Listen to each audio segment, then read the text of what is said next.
Hi, I am Jewel Kate Javier, and I am first year college from Department of Hospitality Management. Before I begin, I would like to pay respect to the Tausug indigenous people from whom the Suwa Kusuwa came from. More than 100 years ago, the influx of California citrus, most of which grow in Orange Country, was considered the second gold rush in 1889. The name Orange Country became official, and people started to plant orange or citrus, which became the country's main crop. But did you know what is considered the king of citrus fruits? And is in fact the largest citrus fruit and the principal ancestor of the grapefruit. The answer is pomelo.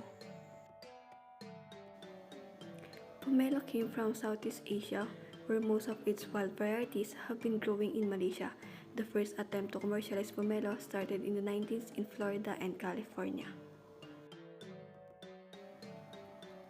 Did you also know that there is a place in the Philippines where they made a dance for the pomelo tree?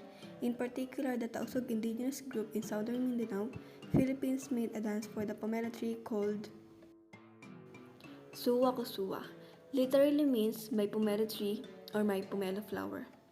Suwa is also a local term for pomelo. Suwa Kusuwa is a Filipino indigenous dance that is influenced by the culture of Indonesian, Malaysian, and Chinese. The Tausug lives in the capital municipality of Sulu in the southern Mindanao, Philippines. Aside from being as fierce warriors, they are extensive orchards where remarkable seafarers and farmers. In this area, there are extensive orchards where pomelo and coconut are planted together with rice and some root crops. Due to the abundance of pomelo in the area, it serves as a vital source of income from the people of Sulu. Thus, their dependence on the pomelo fruit as their source of livelihood prompted them to create Suwa Kusuwa, a dance that celebrated pomelo and their appreciation of it both economically and for its beauty. The Suwa Kusuwa dancer makes use of two fans that are usually swayed in a figure of 8 motion, held in L position or used while the wrists are flexing. The dance features the movement of the fans that mimics the movement of the pomelo tree.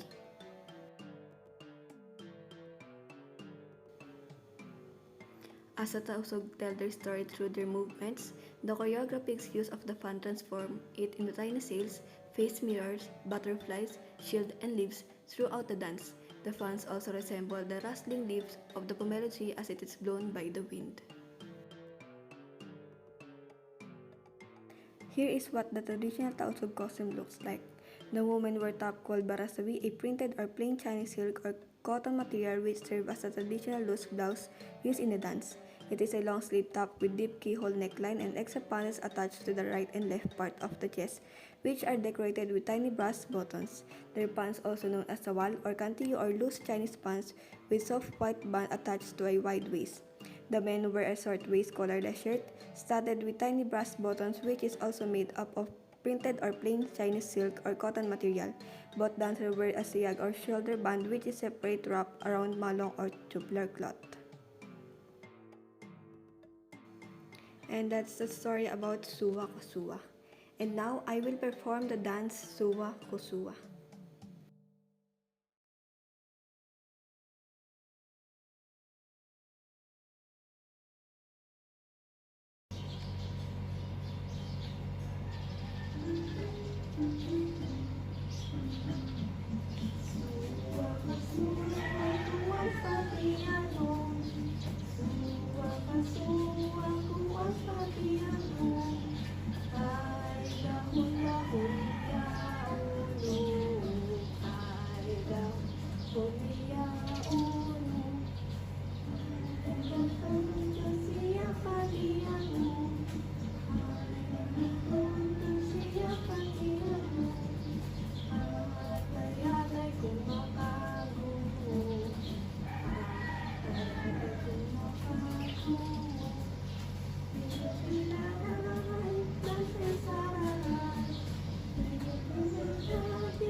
Hindi na play na naman.